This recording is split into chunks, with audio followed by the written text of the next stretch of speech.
ದ್ವಿತೀಯ PUC ವಿದ್ಯಾರ್ಥಿ ಮತ್ತು ವಿದ್ಯಾರ್ಥಿನಿಯರೇ 2025ನೇ ಸಾಲಿನಲ್ಲಿ ನಡೆದಿರುವ ರಾಜ್ಯಶಾಸ್ತ್ರ ರೋಮನ್ ಅಂಕಿ ಈ ಕೆಳಗಿನ ಪ್ರಶ್ನೆಗಳಿಗೆ ಸರಿಯಾದ ಉತ್ತರಗಳನ್ನು ಆಯ್ಕೆ ಮಾಡಿ ಬರೆಯಿರಿ.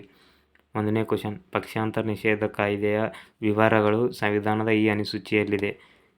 A 8, B 9, C 10, D 11. Correct answer C ಆಗಿರುತ್ತದೆ, 10. 2ನೇ ಕ್ವಶನ್. ಇತಿಹಾಸವನ್ನು ಮರೆತವರು ಇತಿಹಾಸವನ್ನು ಸೃಷ್ಟಿಸಲಾರರು ಎಂಬ ಈ ಮಾತನ್ನು ಹೇಳಿದವರು. A Swami Vivekananda, B doctor BR Ambedkar, C Mahatma Gandhi, D Sardar Vallabhbhai Patel. B doctor BR Ambedkar ಆಗಿರುತ್ತದೆ. 3ನೇ ಕ್ವಶನ್. ಇದು ವಿಶ್ವದ ಆರ್ಥಿಕತೆಯೊಂದಿಗೆ ರಾಷ್ಟ್ರದ ಆರ್ಥಿಕತೆಯನ್ನು ಒಂದುಗೂಡಿಸುವ ಪ್ರಕ್ರಿಯೆಯಾಗಿದೆ. ಎ ಜಾಗತೀಕರಣ, ಬಿ ಉದಾರೀಕರಣ, ಸಿ ಖಾಸಗೀಕರಣ, ಡಿ ಯಾವುದೂ ಅಲ್ಲ. ಎ ಖಾಸಗೀಕರಣ. 4ನೇ ಕ್ವಶನ್. ವಿಶ್ವಸಂಸ್ಥೆಯ ಮೂಲ ಸದಸ್ಯ ರಾಷ್ಟ್ರಗಳು. A 26, B 40, C 193, D 51. 51 correct answer. 5ನೇ ಕ್ವಶನ್. 1954ರಲ್ಲಿ ಈ ಎರಡು ದೇಶಗಳ ಮಧ್ಯೆ ಪಂಚಶೀಲ ಒಪ್ಪಂದ ಏರ್ಪಟ್ಟಿತು. ಎ ಭಾರತ ಮತ್ತು ಶ್ರೀಲಂಕಾ, ಬಿ ಭಾರತ ಮತ್ತು ಚೈನಾ, ಸಿ ಭಾರತ ಮತ್ತು ಬಾಂಗ್ಲಾದೇಶ, ಡಿ ಭಾರತ ಮತ್ತು ಪಾಕಿಸ್ತಾನ. ಬಿ ಭಾರತ ಮತ್ತು ಚೈನಾ ಕರೆಕ್ಟ್ ಆನ್ಸರ್. ರೋಮನ್ ಅಂಕಿ 2 ಕೆಳಗಿನ ಪ್ರಶ್ನೆಗಳಿಗೆ ಖಾಲಿ ಬಿಟ್ಟ ಸ್ಥಳಗಳನ್ನು ಭರ್ತಿ ಮಾಡಿ. 6ನೇ ಕ್ವಶನ್. ಡ್ಯಾಶ್ ರವರು ಭಾರತದಲ್ಲಿ ಮತದಾರರ ಗುರುತಿನ ಚೀಟಿಯನ್ನು ಜಾರಿಗೆ ತಂದರು. ಅಣ್ಣಾ ಹಜಾರೆ. 7ನೇ ಕ್ವಶನ್. ಡ್ಯಾಶ್ ರವರು ಚಿಪ್ಕೋ ಚಳವಳಿಯ ನೇತೃತ್ವ ವಹಿಸಿದರು. ಚಾಂಡಿ ಪ್ರಸಾದ್ ಭಟ್. 8ನೇ ಕ್ವಶನ್. ಭ್ರಷ್ಟಾಚಾರ ವಿರುದ್ಧ ಭಾರತ ಆಂದೋಲನದ ನೇತೃತ್ವವನ್ನು ಡ್ಯಾಶ್ ವಹಿಸಿದರು. TN ಶೇಷನ್. 9ನೇ ಕ್ವಶನ್. ವಿಶ್ವಸಂಸ್ಥೆ ಡ್ಯಾಶ್ ವರ್ಷದಲ್ಲಿ ಅಸ್ತಿತ್ವಕ್ಕೆ ಬಂದಿತು. 1945. 10ನೇ ಕ್ವಶನ್. ತಾಷ್ಕೆಂಟ್ ಒಪ್ಪಂದ ಡ್ಯಾಶ್ರಲ್ಲಿ ನಡೆಯಿತು. 1966ರಲ್ಲಿ ನಡೆಯಿತು. ಹೊಂದಿಸಿ ಬರೆಯಿರಿ. 11ನೇ ಕ್ವಶನ್. ಎ ಗಡಿ ಆಯೋಗ, ಬಿ ರಾಜ್ಯಾಡಳಿತ, ಸಿ ಪರಿಸರ, ಡಿ ನೆರೆಹೊರೆ ಸಮಿತಿ, ಇ ಭದ್ರತಾ ಮಂಡಳಿ. ಎ ಗಡಿ ಆಯೋಗ ಸರ್ ಸಿವಿಲ್ ರಾಡ್ಕ್ಲಿಫ್, ಬಿ ರಾಜ್ಯಾಡಳಿತ ಮುಖ್ಯ ಕಾರ್ಯದರ್ಶಿ, ಸಿ ಪರಿಸರ ಸಾಲುಮರದ ತಿಮ್ಮಕ್ಕ, ಡಿ ನೆರೆಹೊರೆಯ ಶಾಂತಿ ಸಮಿತಿ ಕೋಮುವಾದ, ಇ ಭದ್ರತಾ ಮಂಡಳಿ ವಿಶ್ವಸಂಸ್ಥೆ. ರೋಮನ್ ಅಂಕಿ 4 ಕೆಳಗಿನ ಪ್ರಶ್ನೆಗಳಿಗೆ ಒಂದೊಂದು ವಾಕ್ಯದಲ್ಲಿ ಉತ್ತರಿಸಿ. 12ನೇ ಕ್ವಶನ್. ಮಧ್ಯಂತರ ಸರ್ಕಾರ ಯಾವಾಗ ರಚನೆಯಾಯಿತು? 1985ರಲ್ಲಿ ರಚನೆಯಾಯಿತು.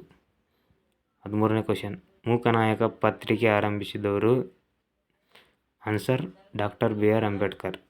14ನೇ ಕ್ವಶನ್. ಹಿಂದೂ ವಿಂಡೋಸ್ ಹೋಮ್ ಪ್ರಾರಂಭಿಸಿದವರು? Answer DK Karve.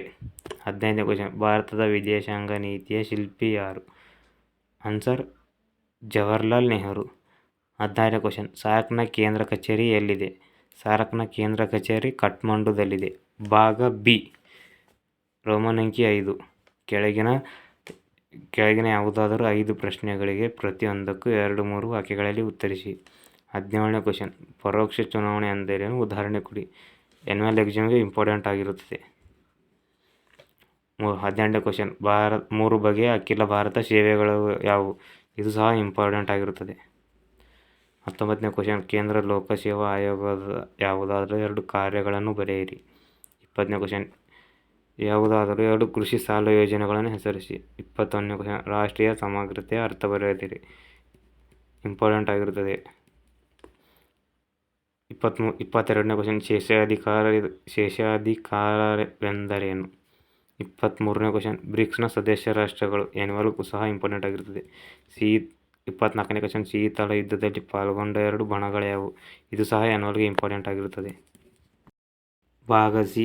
ರೋಮನ್ ಅಂಕಿ 6 ಈ ಕೆಳಗಿನ ಯಾವುದಾದರೂ 6 ಪ್ರಶ್ನೆಗಳಿಗೆ ಪ್ರತಿಯೊಂದಕ್ಕೂ 15-20 ವಾಕ್ಯಗಳಲ್ಲಿ ಉತ್ತರಿಸಿ. 25ನೇ ಕ್ವಶನ್. ಪ್ರಥಮ ಸಾರ್ವತ್ರಿಕ ಚುನಾವಣೆ ಕುರಿತು ಬರೆಯಿರಿ. 26ನೇ ಕ್ವಶನ್.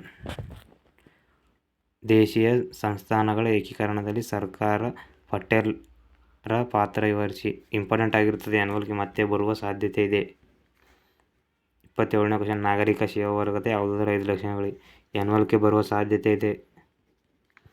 28ನೇ ಕ್ವಶನ್. ಮಹಿಳಾ ಚಳವಳಿಯ ಕಾರಣಗಳು. ಇದು ಸಹ ಇಂಪಾರ್ಟೆಂಟ್ ಆಗಿರುತ್ತದೆ. ಆನ್ಯುವಲ್ಗೆ ಬರುವ ಸಾಧ್ಯತೆ ಇದೆ. 29ನೇ ಕ್ವಶನ್. ಲೋಕಾಯುಕ್ತ ಸಂಸ್ಥೆ ಬಗ್ಗೆ ಬರೆಯಿರಿ. 30ನೇ ಕ್ವಶನ್. ಸಮ್ಮಿಶ್ರ ಸರ್ಕಾರದ ಗುಣ ದೋಷಗಳನ್ನು ಪಟ್ಟಿ ಮಾಡಿ.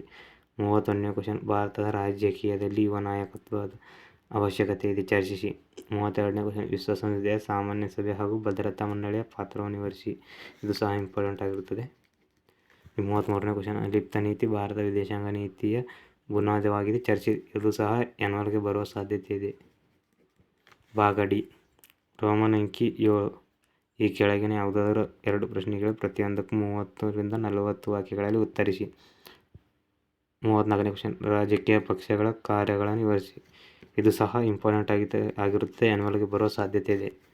35ನೇ ಕ್ವಶನ್, ಕೋಮುವಾದ ಭಾರತದ ಪ್ರಜಾಪ್ರಭುತ್ವಕ್ಕೆ ಸವಾಲಾಗಿದೆ, ಚರ್ಚಿಸಿ. 36ನೇ ಕ್ವಶನ್, ಖಾಸಗೀಕರಣದ ಅರ್ಥ, ಪ್ರಾಮುಖ್ಯತೆ ಹಾಗೂ ಅದರ ರಾಜಕೀಯ ಪರಿಣಾಮಗಳನ್ನು ವಿವರಿಸಿ. ಇದು ಸಹ ಇಂಪಾರ್ಟೆಂಟ್ ಆಗಿದೆ. 37ನೇ ಕ್ವಶನ್, ಭಾರತ ಚೈನಾ ದೇಶಗಳ ನಡುವಿನ ಸಂಬಂಧಗಳನ್ನು ವಿವರಿಸಿ. ಇದು ಸಹ ಇಂಪಾರ್ಟೆಂಟ್ ಆಗಿರುತ್ತದೆ.